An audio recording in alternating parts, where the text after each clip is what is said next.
तर आपल्या श्रद्धा अचिव्हर्स अकॅडमीची ही weekly taste number 8 बरोबर आहे। तर यामध्ये राज्यशास्त्र प्रकरण आहे संसद आणि पूर्व प्रकरणे, म्हणजे आता वर्गामध्ये चालू असलेलं प्रकरण आहे आपलं संसद आणि त्याच्या आधी झालेली सगळी प्रकरणं असं आपल्या डोळ्यासमोर ठेवून आपण ही टेस्ट डिझाईन करत असतो।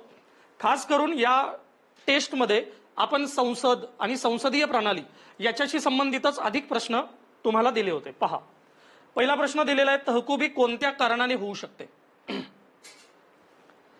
आता या प्रश्नाकडे जाण्याआधी संसदेचं किंवा राज्य विधिमंडळाचं कामकाज चालू असताना पीठासीन अधिकाऱ्यांना दैनंदिन बैठकांमध्ये ज्या काही गोष्टी उपयोगाच्या आहेत त्यातली एक महत्त्वाची गोष्ट आहे तहकुबी, दुसरी गोष्ट आहे अनिश्चित काळासाठी तहकुबी। या दोघांचे निर्णय पीठासीन अधिकाऱ्यांकडे असतात।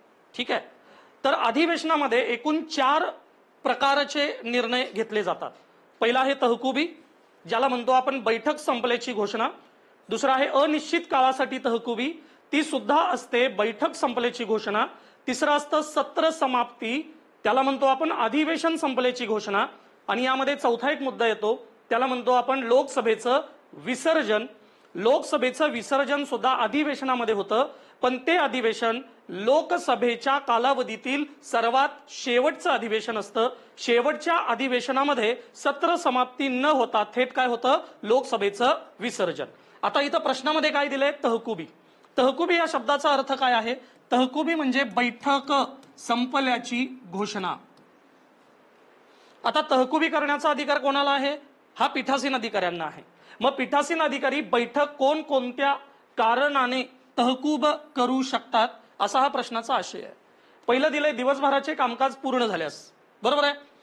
एका दिवसामध्ये 2 बैठका होतात, पहिली बैठक आहे 11 ते 1, दुसरी बैठक आहे 2 ते 6। मग 2 बैठका पूर्ण झाल्यानंतर त्यांना तहकूब करावंच लागेल ना, बरोबर आहे का। त्यामुळे दिवसभराचे कामकाज पूर्ण झाल्यासही आपल्याला तहकुबी करता येते। सभागृहात गोंधळ झाल्यास, कारण तहकुबी करत असताना पीठासीन अधिकारी काय करत असतात, निश्चित कालावधीसाठी तो तहकूब करतात। म्हणजे तहकुबी आणि अनिश्चित काळासाठी तहकुबी यात फरक काय आहे, पहिला फरक हा आहे की तहकुबी ही निश्चित काळासाठी केली जाते आणि अनिश्चित काळासाठीची तहकुबी इथं कालच निश्चित नसतो। नंबर 2, तहकुबीसाठी काय नियम आहे की पुन्हा बैठक कधी चालू होणार हे पीठासीन अधिकारी आधीच सांगतात, पण जेव्हा अनिश्चित काळासाठी तहकुबी होते त्यावेळेला मात्र पीठासीन अधिकारी पुन्हा बैठक कधी चालू होईल हे सांगत नाहीत, त्यासाठी नव्याने नोटीस काढावी लागते, हे लक्षात घ्या। त्यामुळे दुसरं कारण आहे, सभागृहात गोंधळ झाल्यास तहकुबी करता येते का, यस करता येते। ती काही तासांची करता येते, काही दिवसांची करता येते, काही आठवड्यांची सुद्धा करता येते। पुढे, कोणत्याही अपरिहार्य परिस्थितीमुळे, अशी कोणतीही अपरिहार्य परिस्थिती आली आणि बैठक अचानक थांबवावी लागली तर तहकुबी करता येते का, करता येते। तर तहकुबी कोणत्या कारणाने होऊ शकते, या सर्व पर्यायांचा विचार केला तर अचूक पर्याय कोणता आहे, पर्याय क्रमांक 4, वरीलपैकी सर्व कारणाने तहकुबी करता येते। क्लिअर। दुसऱ्या प्रश्नाकडे येऊयात। लोकसभा मतदारसंघांच्या सीमांकनासंदर्भात खालीलपैकी कोणते विधान योग्य आहे। सीमांकन म्हणजेच मतदारसंघ रचना। इथं म्हणले लोकसभा मतदारसंघ। लोकसभा मतदारसंघांची रचना करत असताना खालीलपैकी कोणत्या गोष्टी केल्या जातात आणि त्यातलं योग्य शोधायचं आपल्याला। पर्यायामध्ये काय दिलंय, योग्य विधान शोधा। पहिलं, प्रत्येक मतदारसंघात समान लोकसंख्या असते। समान लोकसंख्या प्रत्येक मतदारसंघात, मुळात मतदारसंघाचा आणि लोकसंख्याचा काही संबंध नाही। लोकसंख्या म्हणजे 0 ते अगदी वयोवृद्ध असं, तिथं संबंध कोणाचा येतो, मतदारांचा। महत्वाचा काय आहे शब्द, मतदार। त्यामुळं इथं लोकसंख्या हा शब्द उचित वाटत नाही सीमांकनासंदर्भात, पहिला मुद्दा। नंबर 2, प्रत्येक राज्याला समान संख्येत लोकसभा जागा मिळतील असंही काही नाही, त्यामुळे हा पहिला पर्याय तुमचा गेला पाहिजे होता। का, कारण लोकसभेचा विचार केला तर यूपी, उत्तर प्रदेशला 80 जागा आहेत। लोकसभेचा विचार केला तर महाराष्ट्राला 48 जागा आहेत। पूर्वीच्या आंध्राला किती जागा होत्या, 42। आत्ताच्या आंध्राला किती जागा आहेत, 25। तेलंगणाला किती जागा आहेत, 17। मध्य प्रदेशला किती जागा आहेत, 29। आणि सर्वात कमी जागा सिक्कीम, आसाम वगळता पूर्वांचल, बरोबर आहे का। तर एक जागा त्या राज्यांना दिलेल्या आहेत. त्यामुळे प्रत्येक राज्याला समान संख्येत लोकसभा जागा मिळतील असं कधीच होणार नाही, कधीच झालेलं नाही. त्यामुळे हा पर्याय गेला. तिसरं, लोकसंख्येच्या प्रमाणात मतदार संघांचे विभाजन केले जाते. इथं महत्वाचा शब्द आहे प्रमाण. त्यामुळे याचा पर्यायाचा विचार करू आपण नंतर. चौथा पर्याय, प्रत्येक जिल्ह्याला समान संख्येत लोकसभा जागा असतात. प्रत्येक जिल्ह्याला समान संख्येत शक्य नाही. कोल्हापूरला 2 लोकसभा मतदारसंघ आहेत, सांगलीला गेला तर 1 आहे, मुंबई शहर मुंबई उपनगर एकत्रित केला तर 6 आहे. लक्षात आलं का? तिकडे नंदुरबारला 1च आहे, गडचिरोलीला 1च आहे. तोही प्रश्न आहे, पुढे आपण डिस्कस करू. त्यामुळे प्रत्येक जिल्ह्याला समान संख्येत लोकसभेच्या जागा असतात, हे सुद्धा विधान चुकलं. आता पर्याय क्रमांक 1 आणि 3 यापैकी एक विधान योग्य असणार आहे. त्यामुळे दोन्ही विधानं आपल्याला बारकाईनं वाचावी लागतील. प्रत्येक मतदारसंघात समान लोकसंख्या असते आणि लोकसंख्येच्या प्रमाणात मतदारसंघांचे विभाजन केले जाते. तर सीमांकनासंदर्भात लोकसंख्येचं प्रमाण महत्वाचं असतं, समान लोकसंख्या महत्वाची नसते. त्यामुळे पर्याय क्रमांक 3 याचं अचूक उत्तर आहे. लोकसंख्येचा प्रमाण विचारात घेतला गेला म्हणून यूपीला 80 जागा आहेत आणि महाराष्ट्राला किती जागा आहेत? 48 जागा आहेत. ठीक आहे. आणि ही जी जागांची विभागणी केलेली आहे त्यासाठी कोणती जनगणना विचारात घेतली गेली आहे? 1971 ची जनगणना विचारात घेतली आहे. आज यूपीला 80 जागा आहेत, महाराष्ट्राला 48 जागा आहेत. याचं कारण काय? कारण 1971 ची जनगणनाच आपण आजही ग्राह्य धरतो. त्यानंतर झालेल्या प्रत्येक जनगणना 81, 91, 2001, 2011 अजूनही त्याचा विचार आपण केलेला नाही. 84वी घटना दुरुस्ती केली 2001, त्यानंतर पुढची घटना दुरुस्ती केली 87वी 2003 आणि त्यानुसार यामध्ये बदल आपण करणार आहोत. पण कधी बदल करणार आहोत? 2026 नंतर करणार आहोत. ठीक आहे. पण आजही जे मतदारसंघ आपल्याला दिसत आहेत त्यासाठीची प्रमाण जनगणना कुठली आहे? 1971 ची जनगणना. त्यामुळे याचं अचूक उत्तर येतं पर्याय क्रमांक 3. लक्षात आलं का? असे ज्यावेळेला प्रश्न येतात त्यावेळेला ते राज्यसेवा मेन्स अशा दर्जाचे क्वेश्चन आहेत. यूपीएससी प्री, राज्यसेवा प्री. लक्षात आलं का? आणि येणाऱ्या काळामध्ये जर आपल्याला प्रिलिम्स आपली पण कंबाईनची अधिक अवघड करायची असेल आयोगाला तर असे कन्सेप्ट ओरिएंटेड प्रश्न तुम्हाला येणार आहेत. तिसरा प्रश्न, खालीलपैकी कोणत्या घटना दुरुस्तीनुसार 2026 पर्यंत मतदारसंघांच्या संख्येत बदल होणार नाही? आता जेव्हा जेव्हा मतदारसंघ असा शब्द येईल त्या वेळेला 3च घटना दुरुस्त्या तुम्हाला लक्षात ठेवाव्या लागणार आहेत. त्यातली पहिली घटना दुरुस्ती आहे 42वी घटना दुरुस्ती. दुसरी घटना दुरुस्ती आहे 84वी घटना दुरुस्ती. तिसरी घटना दुरुस्ती आहे 87वी घटना दुरुस्ती. 42वी किती झाली? 1976, 84 2001 आणि 87 2003. तर 1976च्या 42व्या घटना दुरुस्तीनुसार काय ठरलं की जे ठरवलेले मतदारसंघ आहेत ते मतदारसंघ 1971च्या जनगणनेप्रमाणे असतील. नंबर 1 आणि नंबर 2 यामध्ये कधीपर्यंत बदल होणार नाही? सन 2000 पर्यंत बदल होणार नाही असं ठरवलं होतं. कधीपर्यंत? 2000 पर्यंत हे बदललं जाणार नाही. कुठलं स्ट्रक्चर? यूपी 80, महाराष्ट्र 48. हे स्ट्रक्चर कधीपर्यंत बदललं जाणार नाही? 2000 पर्यंत. त्यामुळे मर्यादा आपल्याला 2000 पर्यंतच होती म्हणून 2001ला एक घटना दुरुस्ती झाली, 84वी घटना दुरुस्ती. त्यानुसार काय ठरलं? त्यानुसार एक मुद्दा ठरला जो मगाशी आपण डिस्कस केला. लक्षात आलं का? म्हणजे 2 राज्यांतर्गत मतदारसंघांचं जे विभाजन आहे ते 2026 पर्यंत बदललं जाणार नाही. 2026 नंतर ते बदललं जाईल. पण यामध्ये आणखीन एक मुद्दा ठरला. तो कुठला? राज्यांतर्गत मतदारसंघ जे आहेत म्हणजे महाराष्ट्रामध्ये मतदारसंघांची संख्या किती आहे? 48. संख्या 48च राहील, फक्त ते मतदारसंघ यांची पुनर्रचना केली जाईल. म्हणजे संख्या आहे तेवढी ठेवून लोकसंख्येच्या प्रमाणात मतदारसंघांची पुनर्रचना झाली. कळतंय सर्वांना? आणि ही घटना दुरुस्ती कुठली आहे? 84वी. आणि इथं पुनर्रचना करत असताना या घटना दुरुस्तीने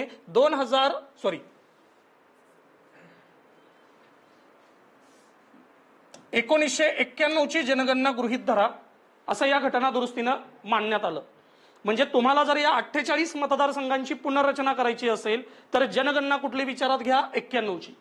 पण तात्काळ 2 वर्षांना पुढची घटना दुरुस्ती झाली 87वी घटना दुरुस्ती 2003. यामध्ये काय ठरलं की 91 ची जनगणना गृहीत धरण्यापेक्षा कुठली धरा? 2001 ची जनगणना गृहीत धरा. लक्षात आलं का?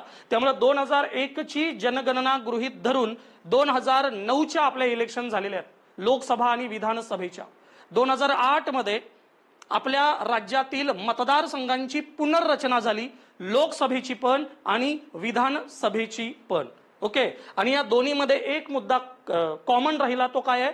राज्या अंतर्गत जे मतदारसंघ आहेत म्हणजे यूपीचे 80, महाराष्ट्राचे 48, हे कधीपर्यंत कंटिन्यू राहील?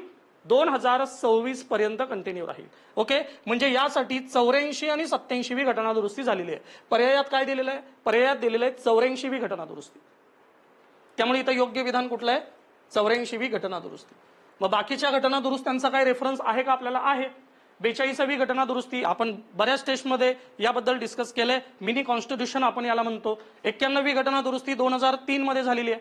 या 91व्या घटना दुरुस्तीनुसार बऱ्याच गोष्टी बदलल्या गेलेल्या आहेत. मंत्रिमंडळांची संख्या 15%, पंतप्रधानासहित मंत्रिमंडळाची संख्या ही लोकसभेच्या 15% पाहिजे. हा जो महत्वाचा नियम आहे तो नियम सुद्धा 91वी घटना दुरुस्ती 2003 नुसारच करण्यात आलेला आहे.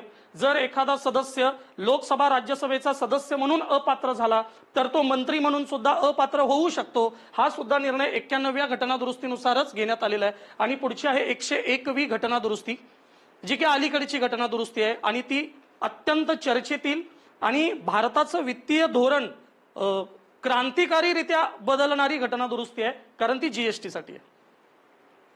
कुठली घटना दुरुस्ती? 101वी जीएसटी. कधी झाली? 2016 मध्ये झाली. लक्षात आलं का? मोदी सरकार 2014 ला आलं, त्यानंतर 2016 ला झालेली ती घटना दुरुस्ती आहे 101वी घटना दुरुस्ती. ठीक आहे, तर याचं योग्य उत्तर काय आहे? पर्याय क्रमांक 2. आता पुढे येऊयात चौथ्या प्रश्नाकडे. भारताच्या नियंत्रक आणि महालेखा परीक्षकाचा कार्यकाळ किती असतो? भारताचा नियंत्रक आणि महालेखा परीक्षकाचा कार्यकाळ, पहिला पर्याय 6 वर्ष किंवा 65 वर्षापर्यंत, यापैकी जे आधी असेल ते. 6 वर्ष किंवा 64, 6 वर्ष किंवा 60, 6 वर्ष किंवा 62. यात कोणाचं काही चुकलंय का हो? नाही ना? बऱ्यापैकी जणांचं हे बरोबर पाहिजे. ओके, कारण हे फुलटॉस असतात. असे प्रश्न येणं आणि ते चुकणं म्हणजे स्पर्धा परीक्षेत हा अपराध आहे, लक्षात घ्या. ओके, तर कॅगचा कार्यकाळ किती आहे?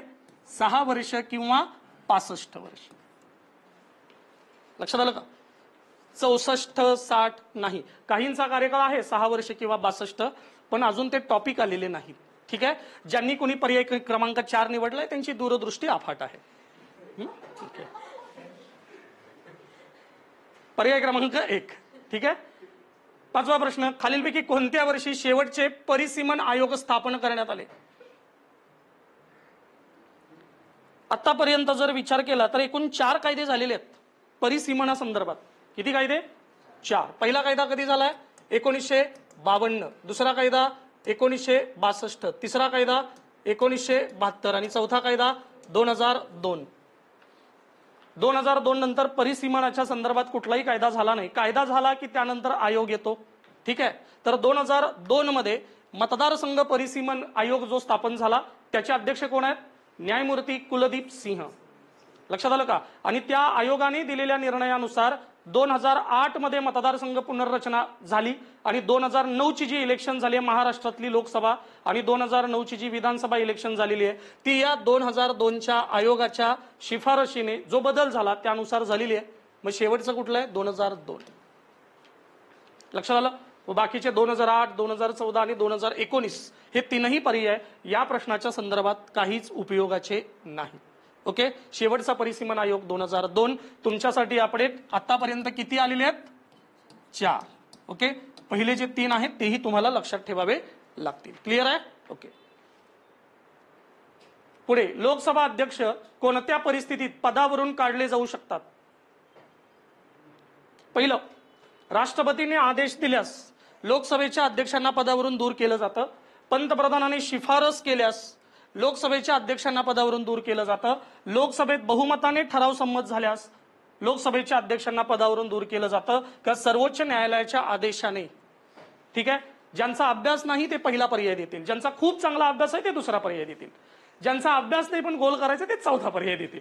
ओके पण ज्यांचा अभ्यासच आहे त्यांना माहिती आहे की लोकसभेचे अध्यक्ष हे संसदेत लोकसभेत अत्यंत सन्मानाचं पद आहे. हे पद इतकं सन्मानाचं आहे की पंतप्रधान सुद्धा सभागृहात सदस्य म्हणून बसलेले असतात किंवा मंत्री म्हणून बसलेले असतात आणि पीठासीन अधिकारी म्हणून लोकसभेच्या अध्यक्ष पदावर असतात. मी वर्गामध्ये किस्सा सांगितलाय, बऱ्याच जणांना माहिती नाही. पंडित जवाहरलाल नेहरू यांच्या कार्यकाळातला हा किस्सा आहे. लोकसभेचे पहिले अध्यक्ष आपले ग.वा. मावळणकर. तर ग.वा. मावळणकरांना नेहरूंना भेटायचं होतं म्हणून पंडितजींनी काय केलं, एक पत्र पाठवलं ग.वा. मावळणकरांना आणि त्या पत्रामध्ये असं लिहिलं की एक महत्त्वाच्या मुद्द्याबद्दल मला तुमच्याशी चर्चा करायची आहे, तात्काळ तुम्ही पीएमओ ऑफिसमध्ये या, म्हणजे पंतप्रधान कार्यालयात तात्काळ या. पत्र हातामध्ये पडल्यानंतर लोकसभेच्या अध्यक्षांनी प्रतिपत्र लिहिलं त्यांना आणि त्या पत्रामध्ये त्यांनी लिहिलं की संसदेने घालून दिलेल्या कार्यपद्धती नियमानुसार जर लोकसभेच्या अध्यक्षांना पंतप्रधानांना भेटायचं असेल तर पंतप्रधानांनी लोकसभेच्या अध्यक्षांच्या कार्यालयात जाणं उचित आहे. लोकसभेचे अध्यक्ष कुठल्याही कारणाने आणि कोणत्याही परिस्थितीत पंतप्रधान कार्यालयात जाणार नाहीत. हे ज्या वेळेला नेहरूंना कळालं त्यावेळेला नेहरूंनी तात्काळ आपल्या सेवकाकडून त्यांना सांगितलं की माझं थोडंसं अज्ञान आहे, मीच तुमच्या अनुमतीनं तुम्हाला भेटायला येईल. आणि मग पंतप्रधान त्यांना नंतर त्यांची वेळ घेऊन भेटायला गेले. त्यामुळे जरी वास्तव प्रमुख पंतप्रधान असला तरी संसदीय कामकाजामध्ये लोकसभेचे पीठासीन अधिकारी आणि राज्यसभेचे पीठासीन अधिकारी यांचा दर्जा उच्च आहे. ओके, आता मुद्दा राहिला की अध्यक्षांना पदावरून दूर करायचंय. बरं, लोकसभेच्या अध्यक्षांना पदावर बसवतं कोण? लोकसभेचे सदस्य बसवतात. मग सदस्य जर बसवत असतील तर राष्ट्रपती, सुप्रीम कोर्ट आणि पंतप्रधान यांचा काही संबंध नाही राहत. ओके, तर लोकसभेच्या अध्यक्षांना पदावरून दूर करायचं असेल तर लोकसभेत बहुमताने ठराव संमत झाल्यासच त्यांना पदावरून दूर करता येतं. पर्याय क्रमांक 3. पण याच मुद्द्याला अनुसरून आपण आणखीन एक मुद्दा इथं विचारात घेतला पाहिजे, तो आहे राज्यसभेच्या पीठासीन अधिकाऱ्यांना पदावरून दूर कसं केलं जातं. आणि राज्यसभेच्या पीठासीन अधिकाऱ्यांना पदावरून दूर करताना हा अधिकार केवळ राज्यसभेला नाही, हा अधिकार केवळ राज्यसभेला नाही, हा अधिकार राज्यसभा अधिक लोकसभा यांना आहे. आणि हा अधिकार राज्यसभेला अधिक आहे कारण राज्यसभा 2/3 मेजॉरिटीने ठराव पारित करतं आणि लोकसभा साध्या बहुमताने ठराव पारित करतं. लक्षात आलं का? त्यामुळे एक शब्द वापरला गेलाय, लोकसभेचे अध्यक्ष कोणाला जबाबदार असतात? लोकसभेला जबाबदार असतात. पण राज्यसभेचे पीठासीन अधिकारी कोणाला जबाबदार असतात? संसदेला जबाबदार असतात. शब्दात फरक आहे, लक्षात आलं? त्यामुळे तसा प्रश्न भविष्यात येईल त्यावेळेला लक्षात ठेवा, राज्यसभेचे सभापती कोणाला जबाबदार आहेत? संसदेला जबाबदार आहेत. पुढे, लोकसभा विसर्जनानंतर व्यपगत झालेल्या विधेयकांसंबंधी काय प्रक्रिया अवलंबली जाऊ शकते? लोकसभेचं विसर्जन झालंय आणि काही विधेयक व्यपगत झालेत. व्यपगत झालेत म्हणजे नष्ट झालेत. मग नष्ट झालेल्या विधेयकासंदर्भात काय करायचं? पहिलं, नव्या लोकसभेत पुन्हा सादर करावे. नंबर 2, ते पुन्हा संमत करावे लागत नाहीत. नंबर 3, राष्ट्रपतींच्या अध्यादेशाने लागू करता येते. नंबर 4, पंतप्रधान त्यास मंजुरी देतो. आता लक्षात घ्या, लोकसभा बरखास्त झालेली आहे. लोकसभा बरखास्त झाल्यानंतर जे कायदे नष्ट होतात ते त्या लोकसभेबरोबरच नष्ट होतात. लक्षात आलं का? त्या कायद्यांचा नंतर अध्यादेशाशी काही संबंध नाही आणि इतर कुठल्याही गोष्टींशी संबंध नाही. जर तो कायदा नव्याने मांडायचा असेल तर तो नव्या लोकसभेतच सादर करावा लागतो, कारण जुन्या लोकसभेबरोबर ते कायदे गेले. बरोबर आहे? जर त्यावर विचार करायचा असेल तर नव्या लोकसभेत पुन्हा ते सादर करावे लागतात. हा एकच पर्याय शिल्लक राहतो. बऱ्याच जणांनी अध्यादेश वगैरे निवडलेला आहे, अजिबात नाही.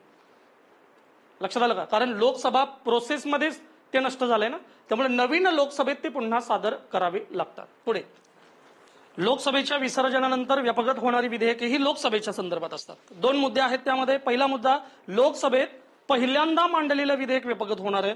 आणि नंबर 2, लोकसभेत लोकसभेने पहिल्यांदा मान्य केलेलं विधेयक व्यपगत होणार आहे. उरलेली कुठलीही विधेयकं नष्ट होत नाहीत. उरलेली म्हणजे कुठली? 1, राष्ट्रपतींकडे सहीसाठी गेलेलं विधेयक नष्ट होणार नाही. नंबर 2, राष्ट्रपतींनी पुनर्विचारासाठी परत पाठवलेलं विधेयक नष्ट होणार नाही. दोनही सभागृहांमध्ये मतभेद आहे आणि संयुक्त बैठकीची तरतूद आहे, तेव्हा ते विधेयक नष्ट होणार नाही. ते विधेयक राज्यसभेनं पहिल्यांदा मांडलेलं आहे, ते विधेयक नष्ट होणार नाही. ओके, नष्ट होणारी विधेयके कोणाशी संबंधित असणार आहेत? लोकसभेशी. पहिला पर्याय, राज्यसभेत प्रलंबित असलेली विधेयके. दुसरा पर्याय, लोकसभेत प्रलंबित असलेली विधेयके. तिसरा पर्याय, दोन्ही सभागृहात संमत झालेली विधेयके. आणि चौथा पर्याय राष्ट्रपतींकडे प्रलंबित असलेली विधेयके. आता यामध्ये काय सांगितलंय, लोकसभेच्या विसर्जनानंतर कोणत्या प्रकारची विधेयके व्यपगत होतात, नष्ट होणारं विधेयक यापैकी कुठलं आहे. पहिलं, आता यामध्ये पहिला जो पर्याय जाईल तो आपण विचार करू. राष्ट्रपतींकडे जे विधेयक प्रलंबित आहे, सहीसाठी गेलंय, ते नष्ट होईल का, नाही, हा पर्याय गेला. दोन्ही सभागृहात संमत झालेलं विधेयक आहे, दोन्ही सभागृहाने मान्यता दिलंय म्हटल्यानंतर एकतर ते संयुक्त बैठकीकडे जाईल किंवा राष्ट्रपतींकडे सहीसाठी जाईल, म्हणजे त्या विधेयकानं पोझिशन घेतली आहे, त्यामुळे हेही विधेयक नष्ट होणार नाही. आता या दोन विधेयकांचा विचार करू. एक, राज्यसभेत प्रलंबित असलेलं विधेयक, आणि नंबर 2, लोकसभेत प्रलंबित असलेलं विधेयक. आता याचे अर्थ निघताना अनेक निघू शकतात, बरोबर आहे का, तुम्ही कुठलाही अर्थ, पण यातला आपल्याला लोकसभेशी संबंधित असलेलाच अर्थ घ्यावा लागेल का, कारण तेच विधेयक नष्ट होणार आहेत. मग इथं राज्यसभेत प्रलंबित असलेलं विधेयक असं म्हटलंय, ज्याचा एक अर्थ असा निघतो की हे विधेयक पहिल्यांदा राज्यसभेत मांडलंय आणि तिथंच प्रलंबित आहे. आता इकडे येऊ, लोकसभेत प्रलंबित असलेलं विधेयक. लोकसभेत प्रलंबित असलेल्या विधेयकाचे अर्थ काय, एकतर हे पहिल्यांदा लोकसभेत मांडलंय आणि चर्चा चालू आहे, लक्षात आलं का, याचाच अर्थ आपल्याला घ्यावा लागेल, कारण नष्ट होणारी विधेयके ही कोणाशी संबंधित आहेत, लोकसभेशी संबंधित आहेत. ओके, त्यामुळे या दोन पर्यायांमध्ये आपला उचित पर्याय आहे पर्याय क्रमांक 2, लोकसभेत प्रलंबित असणारी विधेयके ही नष्ट होतात.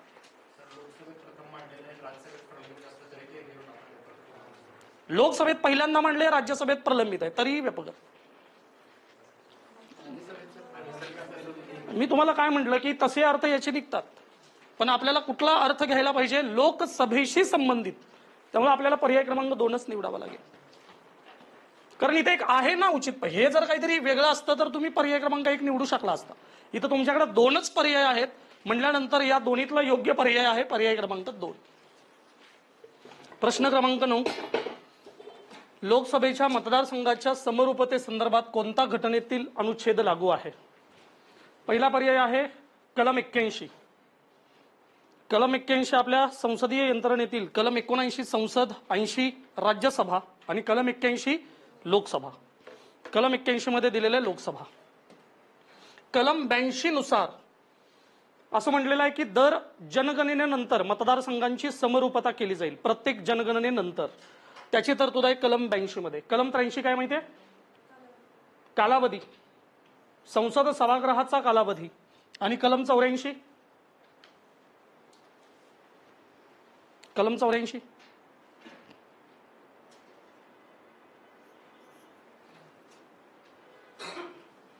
संसद सभागृहाचा कालावधी.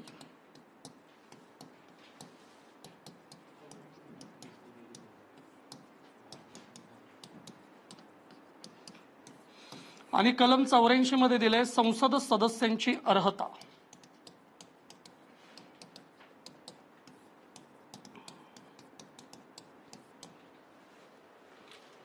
संसद सभागृहाचा कालावधी, संसद सदस्यांची अर्हता. कलम 81, 82, 83 आणि 84. ओके, आता इथं लोकसभेच्या मतदारसंघांच्या समरूपतेसंदर्भात कुठलं कलम आहे, कलम 82. पुढचा प्रश्न आहे प्रश्न क्रमांक 10. पक्षांतर विरोधी कायदा कोणत्या प्रकारच्या सदस्यांवर लागू होतो. पक्षांतर बंदी. पहिला पर्याय लोकसभा आणि विधानसभेचे सदस्य, दुसरा पर्याय आहे राज्यसभा सदस्य, तिसरा आहे विधान परिषद सदस्य. तर पक्षांतर बंदी हा कायदा राज्य विधिमंडळ आणि संसद यांच्या सर्व सदस्यांना लागू आहे. अगदी तो राज्यसभेमध्ये राष्ट्रपतींकडून जे 12 सदस्य नामनिर्देशित होतात त्यांना सुद्धा पक्षांतर बंदीचा नियम लागू आहे. जर पहिल्या 6 महिन्यामध्ये त्यांनी अपक्ष म्हणून राहायची पसंती दिली किंवा एखादा पक्ष स्वीकारला तर चालू शकतं, पण 6 महिन्यानंतर नामनिर्देशित सदस्यांनी जर एखादा पक्ष स्वीकारला तर त्यांना अपात्रतेला सामोरं जावं लागतं. म्हणजे अगदी राज्यसभेत नामनिर्देशित सदस्यांना सुद्धा पक्षांतर कायदा लागू आहे. त्यामुळे याचं उत्तर येणार वरीलपैकी सर्व. कळतंय, सर्वांना अशा पद्धतीचा हा कायदा लागू आहे. पुढं, अनिश्चित काळासाठी तहकुबी आणि 17व स्थान यामध्ये फरक काय आहे. अनिश्चित काळासाठी तहकुबी एका प्रश्नाच्या संदर्भात आपण चर्चा केलेलीच होती. अनिश्चित काळासाठी होणारी तहकुबी म्हणजे बैठक संपल्याची घोषणा असते. आता इथं अनिश्चित काळासाठी असं म्हटलंय. अनिश्चित काळासाठी तहकुबी करत असताना काळ निश्चित नसतो, पहिलं, नंबर 1. नंबर 2, नव्याने कधी बैठक सुरू होणार आहे त्याच्या तारखेचा पण उल्लेख नसतो, बरोबर आहे. त्यालाच म्हणतात अनिश्चित काळासाठी तहकुबी. आणि 17वे सान म्हणजे सत्र समाप्ती. सत्र समाप्ती होणे म्हणजे अधिवेशन संपल्याची घोषणा. आता यामध्ये फरक काय आहे तर अनिश्चित काळाची तहकुबी याचा निर्णय पीठासीन अधिकारी घेतात आणि सत्र समाप्ती याचा निर्णय कोण घेतात, राष्ट्रपती घेतात. लक्षात आलं. आता 4 पर्यायांपैकी अचूक पर्याय आपल्याला शोधायचा आहे. यामधला फरक पहा. तहकुबीचा निर्णय सभापती किंवा अध्यक्ष घेतात, 17वे सानाचा निर्णय राष्ट्रपती घेतात, नंबर 1. नंबर 2, 17वे सान झाल्यानंतर नवीन सभासद निवडले जातात. नंबर 3, अनिश्चित काळासाठी तहकुबी नंतर सत्र संपतेच. आणि नंबर 4, दोन्ही समान आहेत. यातला पहिला निघून जाणारा पर्याय कुठला आहे, पर्याय क्रमांक 4. दोन्ही समान आहेत का, नाही. आता पुढे 17वे सन झाल्यानंतर नवीन सभासद निवडले जातात, असं घडतं का, नाही. 2 पर्याय गेले. आता उरलेल्या 2 पर्यायांकडे येऊ. तिसरा पर्याय, अनिश्चित काळासाठी तहकुबी नंतर सत्र संपतेच. अनिश्चित काळाच्या तहकुबी नंतर लगेच सत्र समाप्ती होते का, नाही होत. जर सत्र समाप्ती करायची असेल तर मात्र आधी काय करावं लागतं, अनिश्चित काळाची तहकुबी करावी लागते, नंतर काय होतं, सत्र समाप्ती. ठीक आहे. त्यामुळे हाही पर्याय गेला. राहिला पर्याय क्रमांक 1. तहकुबीचा निर्णय सभापती किंवा अध्यक्ष घेतात, 17वे सानाचा निर्णय राष्ट्रपती घेतात. प्रश्न क्रमांक 12. राज्यसभेच्या उपाध्यक्षाच्या निवडणुकीसाठी कोणत्याही पक्षाचा उमेदवार असू शकतो का. इथं म्हटलंय निवडणुकीसाठी. निवडणूक कुणीही लढवू शकतं ना, त्याला काय सत्ताधारी पक्षाचा सदस्यच असला पाहिजे निवडणूक लढवायला, असं काही नाही. त्यामुळे इथं प्रश्नामध्ये काय म्हटलंय, उपाध्यक्ष पदाच्या निवडणुकीसाठी कोणत्याही पक्षाचा उमेदवार असू शकतो का. पहिला पर्याय, होय, कोणताही राज्यसभा सदस्य उमेदवार होऊ शकतो. नाही, फक्त सत्ताधारी पक्षाचा सदस्य होऊ शकतो. फक्त विरोधी पक्षाचा सदस्य निवडला जातो. सर्वोच्च न्यायालयाच्या संमतीनेच निवड केली जाते, नाही. पहा, सत्ताधारी, विरोधी का कोणताही राज्यसभा सदस्य उमेदवार होऊ शकतो, तर याचं उत्तर आहे होय, कोणताही राज्यसभा सदस्य उमेदवार होऊ शकतो. निवडणुकीला कुणीही उभं राहू शकतं. राज्यसभा ठरवणार आहे कोणाला आपण उपाध्यक्ष करायचं. आता यामध्ये आणखीन एक मुद्दा समजून घ्या. लोकसभा या सभागृहाला अध्यक्ष निवडण्याचा अधिकार आहे, तसा उपाध्यक्ष निवडण्याचाही अधिकार आहे. पण राज्यसभा या सभागृहाला आपला सभापती निवडण्याचा अधिकार नाही, बरोबर आहे का. राज्यसभेसाठी म्हणजे राज्यसभा फक्त कोणाला निवडते, उपसभापती यांना निवडते. ओके. पुढे 13वा प्रश्न, खालील विधाने वाचा आणि उत्तरे द्या. नंबर 1, 35वी घटना दुरुस्ती 1974 नुसार सिक्कीमला सहयोगी राज्य असा दर्जा देण्यात आला. आणि नंबर 2 आहे 36वी घटना दुरुस्ती 1975 नुसार सिक्कीम हे भारताचे 23वे राज्य म्हणून अस्तित्वात आले. यातलं पहिलं विधान आहे 35वी घटना दुरुस्ती 1974 नुसार सिक्कीमला सहयोगी राज्य असा दर्जा देण्यात आला. अगदी बरोबर आहे, कारण सिक्कीमसाठी 2 घटना दुरुस्त्या आहेत, 35वी आणि 36वी. त्यामध्ये पहिल्या घटना दुरुस्तीनुसार त्याला सहयोगी राज्य असा दर्जा देण्यात आला, हे बरोबर आहे, पहिलं विधान. आता दुसरं विधान, 36वी घटना दुरुस्ती 1975 नुसार सिक्कीम हे भारताचे 23वे राज्य म्हणून अस्तित्वात आले. आता यामध्ये 36वी घटना दुरुस्ती 1975 इथपर्यंत हे बरोबर आहे. पण या प्रश्नामध्ये म्हटलंय काय, सिक्कीमसाठी घटना दुरुस्ती आहे का, आहे. पण पुढे म्हटलंय 23वे राज्य. पण सिक्कीम हे कितवं राज्य आहे, 22वे राज्य. त्यामुळे हे विधान चुकलेलं आहे. बाकी या विधानामध्ये सगळं बरोबर, फक्त सिक्कीम हे 22वे राज्य म्हणून अस्तित्वात आलं, त्यामुळे हे चुकलं. आता पहिला पर्याय बरोबर आहे आणि दुसरा पर्याय चुकीचा आहे. मग खालील विधाने वाचा आणि उत्तर द्या. फक्त पहिलं विधान सत्य, फक्त दुसरं विधान सत्य, दोन्ही विधान सत्य, दोन्ही विधान असत्य. यातलं योग्य काय, फक्त पहिलं विधान सत्य. ठीक आहे. पुढे प्रश्न क्रमांक 14, खालील विधाने वाचा व उत्तरे द्या. पहिलं, घटनेमध्ये राज्यसभेच्या सदस्यांचा पदावधी निश्चित करण्यात आलेला नाही.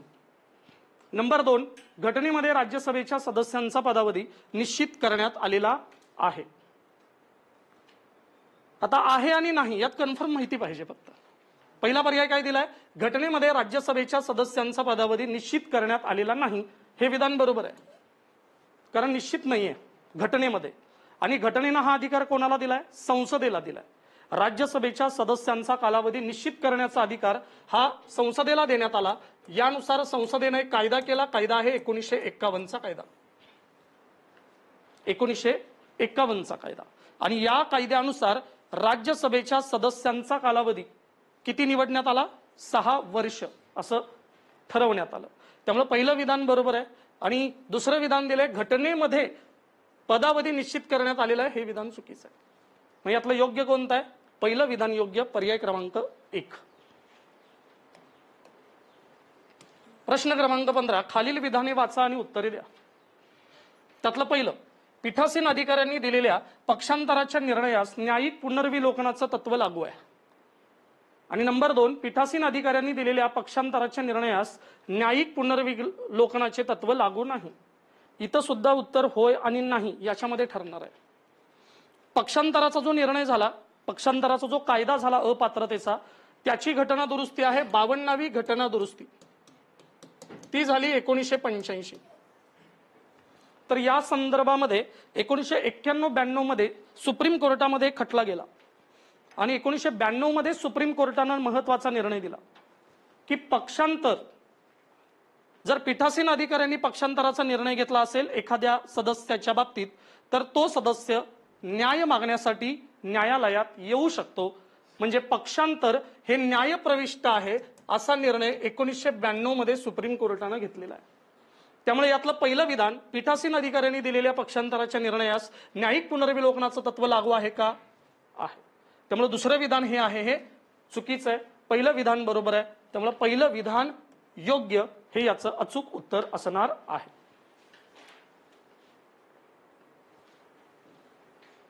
पुढे 16वा प्रश्न, घटनेमध्ये ज्या ज्या ठिकाणी राष्ट्रपतींच्या मर्जीचा उल्लेख आहे त्या त्या ठिकाणी ते राष्ट्रपतींची वैयक्तिक मर्जी नसून त्याचा अर्थ मंत्रिमंडळाची मर्जी असाच होतो। हा निर्णय न्यायालयाने खालीलपैकी कधी दिला? ओके, घटनेमध्ये ज्या ज्या ठिकाणी राष्ट्रपतींच्या मर्जीचा उल्लेख आहे त्या त्या ठिकाणी ती राष्ट्रपतींची वैयक्तिक मर्जी नसून त्याचा अर्थ मंत्रिमंडळाची मर्जी। तर हा जो निर्णय आहे हा सुप्रीम कोर्टाने 1974 ला दिलेला आहे। कधी दिलाय? 1974, पर्याय क्रमांक 3। पुढचा प्रश्न, खालील विधाने वाचा आणि उत्तरे द्या। पहिलं, पंतप्रधान संसदेत सरकारी धोरणांची घोषणा करतात। नंबर 2, पंतप्रधान राष्ट्रपतींना केव्हाही लोकसभा विसर्जित करण्याचा सल्ला देऊ शकतात। नंबर 3, पंतप्रधान राष्ट्रपतींना संसदेचे अधिवेशन बोलावणे आणि स्थगित करणे याबाबत सल्ला देतात। 3 वाक्य दिलेले आहेत। पहिलं वाक्य आहे पंतप्रधान संसदेत सरकारी धोरणांची घोषणा करतात। करू शकतात का सरकारी धोरणं घोषित? करू शकतात, पहिलं विधान बरोबर। पंतप्रधान राष्ट्रपतींना केव्हाही लोकसभा विसर्जित करण्याचा सल्ला देऊ शकतात, तो सल्ला देण्याचा अधिकार पंतप्रधानांना आहे, बरोबर आहे। दुसरंही बरोबर। पंतप्रधान राष्ट्रपतींना संसदेचे अधिवेशन बोलावणे आणि स्थगित करणे याबाबत सल्ला देतात का? हो, देतात। तसं पाहता ही 3ही वाक्य किंवा विधानं बरोबर आहेत। इथं तुम्ही एका ठिकाणी कन्फ्यूज होऊ शकता, पंतप्रधान राष्ट्रपतींना केव्हाही लोकसभा विसर्जित करण्याचा सल्ला देऊ शकतात, तर इथं केव्हाही हा शब्द सुद्धा योग्य आहे। कारण सत्तेवर असणारा पक्ष पंतप्रधानांकरवी ज्यावेळेला राष्ट्रपतींना सांगेल की आता लोकसभा बरखास्त करा, त्यावेळेला राष्ट्रपतींना लोकसभा बरखास्त करावीच लागते। लक्षात आलं? त्यामुळे दुसरंही विधान योग्य आहे। इथं अनुक्रमे 3ही विधानं बरोबर असल्यामुळं पर्याय येईल पर्याय क्रमांक 4, सर्व बरोबर। ओके, पुढे, खालील विधाने वाचा आणि उत्तरे द्या। पहिलं, लोकसभेतील अनुसूचित जातीचे आरक्षण केवळ 20 राज्य व केंद्रशासित प्रदेशांमध्ये आहे। नंबर 2, महाराष्ट्रात केवळ 5 जागा अनुसूचित जातींना आरक्षित आहेत। नंबर 3, अमरावती, रामटेक, शिर्डी, लातूर व चिमूर हे मतदारसंघ राखीव आहेत। ओके, आता लक्षात घ्या, 2 प्रकारचं रिझर्वेशन आहे, अनुसूचित जाती शेड्यूल कास्ट आणि अनुसूचित जमाती। पण हे आरक्षण सर्व राज्यांना नाहीये। एससीचं रिझर्वेशन हे 20 राज्य आणि केंद्रशासित प्रदेशांसाठी आहे, तर अनुसूचित जमातीचं रिझर्वेशन 17 राज्य आणि केंद्रशासित प्रदेशांसाठी आहे। म्हणजे हे सर्व राज्यांसाठी आहे का? नाही, पहिली गोष्ट। दुसरी गोष्ट, अनुसूचित जाती यांच्या असलेल्या एकूण जागा जर लोकसभेचा विचार केला तर एकूण जागा 84 आहेत ज्या राखीव आहेत, आणि अनुसूचित जमातीच्या एकूण जागा ज्या आहेत त्या 47 राखीव आहेत. अशा एकूण 131 जागा राखीव आहेत लोकसभेत. ठीक आहे. आता यो सगळ्यात जास्त एससी जागा कुठल्या राज्यात आहेत तर यूपी मध्ये. यूपी मध्ये एकूण 80 जागा आहेत, त्या 80 पैकी एकूण 17 जागा या एससी साठी राखीव आहेत. आणि जर अनुसूचित जमातीचा विचार केला तर मध्य प्रदेश, या मध्य प्रदेशामध्ये एकूण 29 जागा लोकसभेच्या आहेत, त्यापैकी 6 जागा अनुसूचित जमातीसाठी राखीव आहेत. आता येऊयात आपल्या महाराष्ट्रात. महाराष्ट्रात एकूण जागा आहेत 48. या 48 पैकी 5 जागा अनुसूचित जातीच्या राखीव आहेत आणि 4 जागा अनुसूचित जमातीच्या राखीव आहेत. आता इथं प्रश्न विचारताना काय विचारलंय, लोकसभेतील अनुसूचित जातीचे आरक्षण केवळ 20 राज्य व केंद्रशासित प्रदेशांसाठी आहे का, तर हो आहे, पहिलं विधान बरोबर. दुसरं विधान, महाराष्ट्रात केवळ 5 जागा अनुसूचित जातींना आरक्षित आहेत. किती जागा आरक्षित आहेत? 5 जागा, हे पण बरोबर. नंबर 3, अमरावती, रामटेक, शिर्डी, लातूर व चिमूर हे मतदारसंघ राखीव आहेत. ओके. आता यामध्ये अमरावती आहे का? आहे. रामटेक आहे का? आहे. शिर्डी आहे का? आहे. लातूर आहे का? आहे. पण चिमूर नाही. चिमूर ऐवजी इथं पाहिजे होता सोलापूर. सोलापूर हा 5वा मतदारसंघ आहे अनुसूचित जाती. मग चिमूर हा राखीव मतदारसंघ आहे, पण तो अनुसूचित जातीसाठी नाही, तो कशासाठी आहे? अनुसूचित जमातीसाठी आहे. ओके. प्रश्नांमध्ये काय विचारलंय? अनुसूचित जातीचा रेफरन्स आहे हा, त्यामुळे इथं तिसरा पर्याय चुकीचा आहे. मग इथं काय शोधायचं आपल्याला? खालील विधाने वाचा आणि उत्तर द्या. फक्त 1 व 2 बरोबर, फक्त 2 बरोबर, फक्त 2 व 3 बरोबर, सर्व बरोबर. योग्य उत्तर आहे फक्त 1 व 2 बरोबर. Okay, clear. प्रश्न क्रमांक 19, खालील विधाने वाचा व उत्तर द्या. पहिलं विधान, राज्यसभेच्या सभापतींना त्यांच्या पदावरून सभापती या नात्याने दूर करता येते.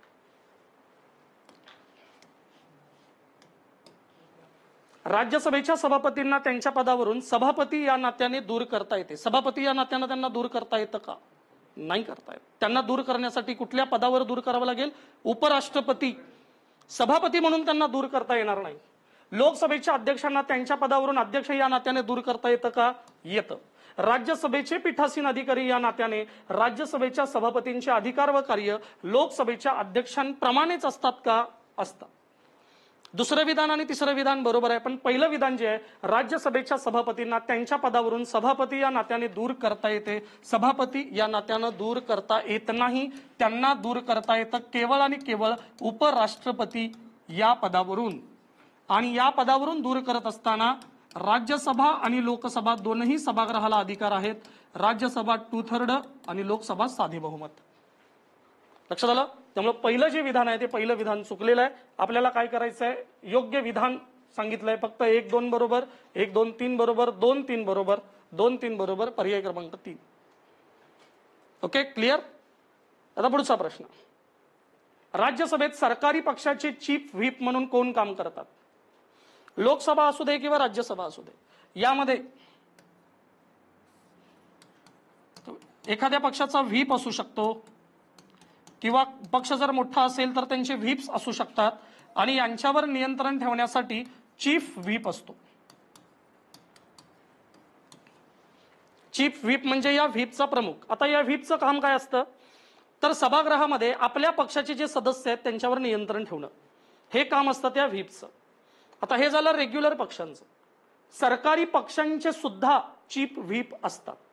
ठीक आहे. त्यामुळे लोकसभेमध्ये सुद्धा सरकारी पक्षांचे चीफ व्हीप असतात आणि राज्यसभेमध्ये सुद्धा सरकारी पक्षांचे चीफ व्हीप असतात. लोकसभेमध्ये तो कार्यभार कोणाकडे असतो? तर संसदीय कामकाज मंत्री.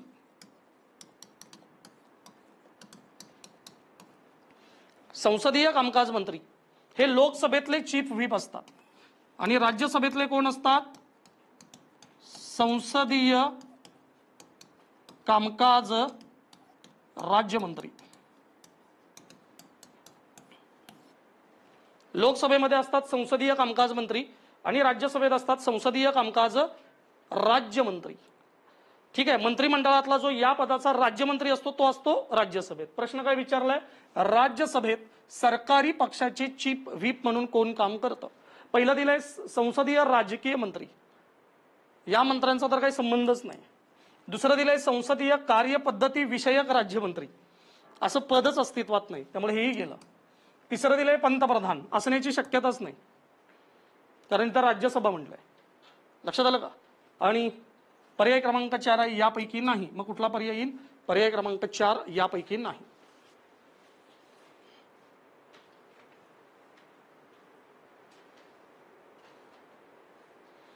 पुढे आहे प्रश्न क्रमांक 21. खालीलपैकी कोणते विधान असत्य आहे? असत्य असलेलं विधान शोधायचं आहे. पहिलं दिलं 1973 मद्रासचे नाव तामिळनाडू असे करण्यात आले. मद्रासचं नाव तामिळनाडू झालं का? झालं, पण 1973 ला झालंय का? नाही. दुसरं 1969 मध्ये म्हैसूरचे नाव कर्नाटक असे करण्यात आले. म्हैसूरचे नाव कर्नाटक झाले का? झाले, पण 1969 मध्ये झालंय का? नाही. मग कधी झालंय? मद्रासचं तामिळनाडू हे नामकरण 1969 मध्ये झालंय आणि म्हैसूरचं कर्नाटक असं नामकरण 1973 ला झालंय. त्यामुळे दोन्ही विधानं असत्य आहेत. तिसरं विधान, राज्य पुनर्रचना आयोगाने एक भाषा एक राज्य या तत्वाचा स्वीकार केला. राज्य पुनर्रचना आयोगाने जी काही आपली शिफारस केली होती त्यामध्ये त्यांनी पहिला मुद्दा जर काय नाकारला असेल तर तो हा नाकारला. एक भाषा एक राज्य याचा त्यांनी अस्वीकार केला होता. स्वीकार केलेला नाही, अस्वीकार केला होता. त्यामुळे तिसरंही विधान चुकीचं आहे. म्हणजे तीनही विधानं चुकीचे आहेत. तो पर्याय आहे पर्याय क्रमांक 1, 2, 3, 4. चौथा पर्याय सर्व विधान असत्य. पुढे आहे प्रश्न क्रमांक 22. खालीलपैकी कोणते भाग 4 च्या बाहेरील मार्गदर्शक तत्वे मानली जातात? भाग 4 च्या बाहेरील मार्गदर्शक तत्वे. भाग 4 मध्ये येणारी मार्गदर्शक तत्वे आहेत कलम 36 ते कलम 51. यामध्ये सुद्धा प्रत्यक्षात ज्यामध्ये मार्गदर्शक तत्वे आहेत अशी कलम आहेत कलम 38 ते कलम 51. प्रत्यक्षात मार्गदर्शक तत्वे कुठल्या कलमांमध्ये आहेत? 38 ते 51 मध्येच आहेत, लक्षात घ्या. ओके. 36 मध्ये राज्याची व्याख्या आहे आणि 37 मध्ये राज्य मार्गदर्शक तत्वांची अंमलबजावणी करणं किती फायद्याचं आहे राज्यांसाठी वगैरेच्या तरतुदी आहेत. पण प्रत्यक्षात मार्गदर्शक तत्व आहेत 38 ते 51. पण इथं प्रश्न काय विचारलाय? भाग 4 च्या बाहेर आहेत, म्हणजे 38 ते 51 मध्ये ती कलम नाहीत पण इतर आहेत. पहिला पर्याय कलम 351, कलम 350, कलम 335. कलम 351A, कलम 350, कलम 335, कलम 351, कलम 350A, कलम 335, कलम 351, कलम 350, कलम 335A. कलम समान आहेत, फक्त ए कोणासोबत ते महत्वाचं आहे. ठीक आहे, पहा कलम 335. पहिला आहे कलम 335. कलम 335 कोणासाठी आहे? तर SC आणि ST यांच्या पदांच्या ज्या नियुक्त्या आहेत त्या नियुक्त्यांचे दावे, या दाव्यांमध्ये त्यांना सहकार्य केलं जावं ही तरतूद आहे कलम 335 मध्ये. त्यामुळे कलम 335 आलंच पाहिजे.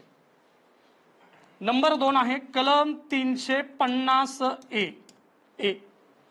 यामध्ये काय तरतूद आहे की प्राथमिक शिक्षण हे मातृभाषेतूनच दिलं जावं. लक्षात आलं? प्राथमिक शिक्षणासाठी मातृभाषेचा आग्रह धरला जावा हे दिलंय कलम 350A मध्ये. आणि नंबर 3 आहे कलम 351. कलम 351 मध्ये दिलंय हिंदी भाषेचा विकास करण्यासाठी राज्य प्रयत्नशील राहील. ठीक आहे. मग इथं ए कोणासोबत जोडला गेलाय? कलम 350 सोबत. ज्या पर्यायामध्ये ए कलम 350 सोबत जोडलेला असेल ते असेल आपलं अचूक उत्तर. पहिल्या ठिकाणी तर 350 दिले, 350 नाही आहे ते. दुसऱ्या ठिकाणी 351A दिलाय. चौथ्या पर्यायामध्ये 335A दिलाय आणि तिसरा पर्याय आहे 335, 350A आणि कलम 351. पर्याय क्रमांक 3. पुढे आहे प्रश्न क्रमांक 23. महान्यायवादीबद्दल खालीलपैकी कोणते विधान असत्य आहे? नंबर 1, महान्यायवादी यांची नेमणूक राष्ट्रपती आपल्या स्वेच्छेने करतात. नंबर 2, राष्ट्रपतींनी संदर्भित केलेल्या सर्व कायदेविषयक बाबींवर ते केंद्र सरकारला सल्ला देतात. नंबर 3, संविधान किंवा इतर कोणत्याही कायद्याने त्यांना दिलेली कार्ये ते पार पाडत असतात. आणि नंबर 4, संसदेने कायदा करून दिलेली कार्ये ते पार पाडत असतात. आता मुद्दा आहे महान्यायवादींचा. महान्यायवादींची कर्तव्य आणि कार्य जर आपण पाहिली तर एक, हे पद घटनात्मक आहे. महान्यायवादी या पदाची तरतूद आहे कलम 76 मध्ये आणि महाधिवक्त्याची तरतूद आहे कलम 165 मध्ये. म्हणजे हे पद घटनात्मक आहे, हे लक्षात घ्या. म्हणजे भारतीय राज्यघटनेने या पदासाठी काही कर्तव्य सांगितलेली आहेत, ती महान्यायवादीला करावी लागतात. नंबर 2, संसदेने कायदा करून महान्यायवादी या पदासाठी जी कार्य दिलेली आहेत ती सुद्धा यांना करावी लागतात. आणि नंबर 3, राष्ट्रपतींनी संदर्भित केलेल्या बाबी या सुद्धा यांना पार पाडाव्या लागतात. त्यामुळे पर्याय क्रमांक 4, संसदेने कायदा करून दिलेली कार्ये ते पार पडत असतात. अगदी बरोबर आहे. पर्याय क्रमांक 3, संविधान किंवा इतर कोणत्याही कायद्याने त्यांना दिलेली कार्य ते पार पडत असतात, हेही बरोबर आहे. नंबर 2, राष्ट्रपतींनी संदर्भित केलेल्या सर्व कायदेविषयक बाबींवर ते केंद्र सरकारला सल्ला देतात. देऊ शकतात का सल्ला? देऊ शकतात.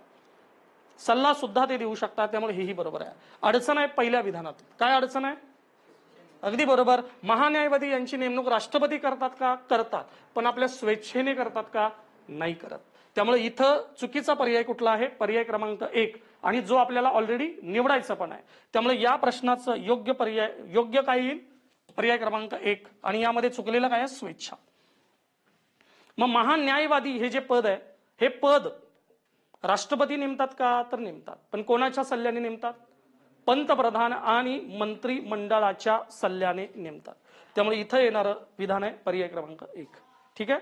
पुढे आहे 24, लोकसभेसाठी महाराष्ट्रामध्ये अनुसूचित जमाती आणि अनुसूचित जाती यांच्यासाठी किती जागा राखीव आहेत? प्रश्न बघा, लोकसभेसाठी महाराष्ट्रामध्ये अनुसूचित जमाती आणि अनुसूचित जाती यांच्यासाठी किती जागा राखीव आहेत? आपण पाठ करत असताना, लक्षात ठेवत असताना काय करतो? आधी अनुसूचित जाती करतो आणि नंतर अनुसूचित जमाती करतो. पण प्रश्नामध्ये विचारताना उलट विचारलेलं आहे. असा काही नियम आहे का आधी जाती विचारायचं आणि मग जमाती? असं काही नाही ना, उलट सुद्धा विचारलं जाऊ शकतं. त्यामुळे इथं आधी विचारलंय अनुसूचित जमाती आणि नंतर विचारलंय जाती. आणि मगाशीच मी तुम्हाला सांगितलं होतं, अनुसूचित जमाती किती जागा आहेत? 4, आणि अनुसूचित जातीसाठी किती जागा आहेत? 5. अनुसूचित जातीचं रिझर्वेशन आपण बघितलं, अमरावती, रामटेक, शिर्डी, लातूर, सोलापूर 5 जागा रिझर्व्ह आहेत. इकडे जर अनुसूचित जमातीकडे आला तर एक नंदुरबार, जो आदिवासींचा जिल्हा म्हणून ओळखला जातो. त्यानंतर चिमूर नावाचा मतदारसंघ आहे, जो आहे गडचिरोली, चंद्रपूर, दोघांना सुद्धा संयुक्त मानला जातो तो. तर तिथं सुद्धा आदिवासींची संख्या जास्त आहे. त्यानंतर पालघर आणि त्यानंतर दिंडोरी नावाचा एक मतदारसंघ आहे. तर असे 4 मतदारसंघ अनुसूचित जमातींसाठी राखीव आहेत. मग 4 आणि 5, पहिलाच पर्याय दिलाय अनुसूचित जमाती 4, अनुसूचित जाती 5. आणि त्यानंतर शेवटच्या प्रश्नाकडे येतोय आपण. प्रश्न क्रमांक 25, संसदीय कामकाजासाठी वापरल्या जाणाऱ्या भाषेचे कलम खालीलपैकी कोणते आहे? यासाठी कायदा सुद्धा केला गेला, कार्यालयीन भाषा कायदा 1963. कारण भारताचं संविधान लिहिलं गेलं इंग्रजी भाषेत. ठीक आहे. आणि त्याच संविधानामध्ये ही नोंद आहे की इंग्रजी भाषा ही फक्त 15 वर्षासाठी चालेल. त्या 15 वर्षामध्ये सरकारने हिंदी भाषेचा वापर वाढवायचा आहे आणि इंग्रजी भाषा नंतर पूर्णतः संसदीय कामकाजातून बाद केली जाईल. पण प्रत्यक्षामध्ये इंग्रजी ही आंतरराष्ट्रीय भाषा असल्यामुळं संसदेचं कामकाज हे हिंदी भाषेतून फक्त करणं हे जवळजवळ अशक्य होतं. त्यामुळे 1963चा जो कार्यालयीन भाषा कायदा करण्यात आला त्यानुसार इंग्रजीचा वापर हिंदी सोबत सातत्याने राहील अशा पद्धतीची तरतूद करण्यात आली. ठीक आहे. आता इथं विचारलेलं आहे कलम. पहिला पर्याय आहे कलम 123. कलम 123 भाषेशी संबंधित आहे का? नाही. हे आहे वटहुकूम किंवा अध्यादेश. राष्ट्रपती जो अध्यादेश काढतात किंवा वटहुकूम काढतात त्याचं कलम आहे कलम 123. याच्या बरोबर उलट म्हणा किंवा इकडे तिकडे संख्या करून कलम 213 आलं की आपण राज्यपालांच्या अध्यादेशाकडे येतो. त्यामुळे हा पर्याय येणारच नाही. कलम 124. कलम 124 मध्ये आहे सुप्रीम कोर्ट. सर्वोच्च न्यायालयाची तरतूद आहे कलम 124 मध्ये. इथं सुद्धा थोडी संख्या इकडे तिकडे केली, मिळाले 214. हायकोर्टाचं कलम आहे कलम 214. त्यामुळे कलम 124 चुकीचं आहे. तिसरा आहे कलम 117. ठीक आहे. कलम 117 मध्ये वित्तीय तरतुदी दिलेल्या आहेत. आपल्या संसदेमध्ये 4 प्रकारचे कायदे येतात. पहिला कायदा आहे मनी बिल धन विधेयक कलम 110 शी संबंधित आहे. दुसरा आहे घटना दुरुस्तीचा कायदा कलम 368 मधील किंवा त्याच्या बाहेरील दोन्ही प्रकारे घटना दुरुस्ती करता येते. तिसरा कायदा आहे ऑर्डिनरी बिल म्हणजे सामान्य विधेयक. आणि चौथा कायदा आहे ज्याला आपण म्हणतो फायनान्शियल बिल म्हणजेच वित्तीय विधेयक. आणि ते कुठल्या कलमाशी संबंधित आहे? कलम 117(1) कलम 117(3). त्यामुळे कलम 117 मध्ये काय तरतूद आहे? वित्तीय तरतुदी आहेत. आता राहिलं कलम 120. तर कलम 120 मध्ये कशाची तरतूद आहे? संसदीय भाषेची तरतूद आहे. ठीक आहे. आणि यामध्येच बदल करण्यासाठी 1963 ला कार्यालयीन भाषा कायदा करण्यात आला. यानुसार आपल्या देशात हिंदी सोबत इंग्रजीचा वापर केला जाईल. लक्षात येतं? सुरुवातीची तरतूद भाषेची काय होती? इंग्रजी सोबत हिंदीचा वापर केला जाईल. पण 63च्या कायद्यानुसार फक्त उलट झालं. काय झालं? हिंदी सोबत इंग्रजीचा वापर केला जाईल. कळतंय? तर असे एकूण 25 प्रश्न आपण या टेस्टला पाहिलेले होते. कोणाला काही शंका असतील विचारू शकता.